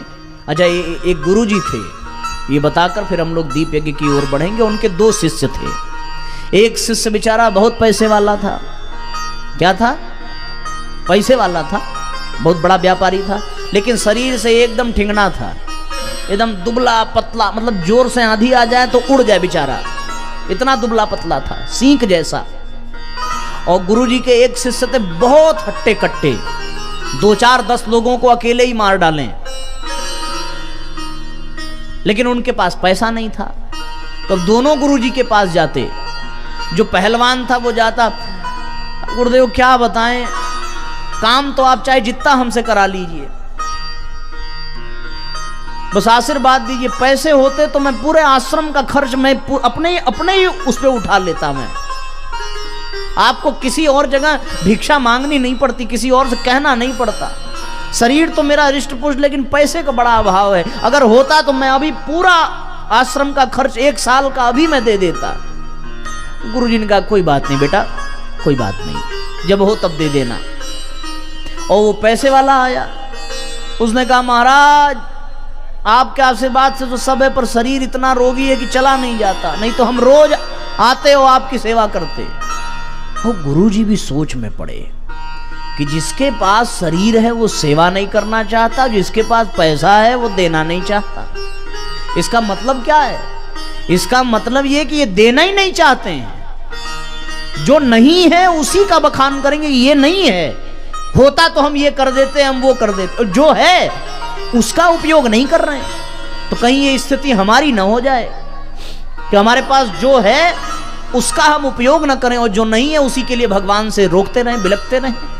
ऐसा नहीं होना चाहिए। हमारे पास जो है उसी को हम भावपूर्वक भगवान के लिए समर्पित करें। शबरी के पास जूठे बैर थे, सुदामा के पास तंदुल के चावल थे, द्रौपदी के पास आंचल का टुकड़ा था। जिनके पास जो था उन्होंने दिया, उनको लाभ मिला। आप भी दीजिए, सहयोग करिए, पूछ पूछ करके दीजिए। कहाँ कितना खर्च हुआ, हमसे इतना बन पड़ेगा, हम इसको करेंगे। हम अभी अन्य अन्य जगह कार्यक्रमों में हम लोग जाते हैं तो वहाँ की जो समिति रहती है या कॉलोनी के लोग रहते हैं तो वो हमारे पास आ जाते हैं। वो कहते हैं आज प्रसाद हम बंटवाएंगे, आज का प्रसाद हमारे द्वारा होगा, भंडारे में हम इतना करेंगे। तो ये एक उत्साह है। तो वहाँ के लोग और उत्साहित होकर के इस तरह का आयोजन करते हैं। आप अपने सहयोग में रहिए और निष्ठापूर्वक। कुछ लोग ये भी होते हैं, क्या होते हैं ऐसे, महाराज हमारा तो दान वान देने में एकदम विश्वास उठ गया है, ऐसा हम ठगे गए हैं कि आपसे क्या बताएं, हम अब कुछ नहीं करते हैं, हमारा इसमें कोई मतलब ये नहीं है, ऐसा कुछ हम करते नहीं है, अब हम दान वान देते नहीं है। सब बड़े बेईमान हो गए हैं, धर्म के नाम पर लूटते हैं, धर्म के नाम पर व्यापार कर रहे हैं। हम आजकल देते नहीं हैं और देंगे भी नहीं। तो एक सज्जन थे, उन्होंने कहा कि अच्छा आपका कभी पेट खराब हुआ है? उन्होंने कहा हाँ साहब हुआ है। खाने से ही हुआ होगा? बोले हाँ। बोले फिर तो आप खाना छोड़ दिए होंगे, क्योंकि खाने से पेट खराब हो गया, अब आप खाते नहीं होंगे। नहीं नहीं खाते हैं। बोले जब आप खाना पेट खराब हुआ खाना नहीं छोड़े तो दान देना क्यों छोड़ दिए? अरे जिससे पेट खराब हुआ था वो मत खाइए, बाकी तो खा रहे हैं ना। तो यदि आपको कहीं कोई लगा कि इसने दुष्टता कर दी, बेईमानी कर दी, हमें बेवकूफ बना दिया, वहां मत दीजिए। लेकिन जहां ईमानदारी से लोग धर्म का कार्य कर रहे हैं वहां आप क्यों नहीं देंगे? तो बहाने आप 10 तरह के बना सकते हैं, लेकिन उचित यही है कि भगवान ने आपको दिया है तो भगवान के काम में लगाना चाहिए। स्पष्ट हो रहा है ना? इतनी सी बात है। अब आइए हम लोग दीप यज्ञ की ओर चलेंगे। आप दोनों पति पत्नी आ जाएं यहाँ मंच पर और देव पूजन का क्रम संपन्न कर दीप यज्ञ का क्रम प्रारंभ करते हैं।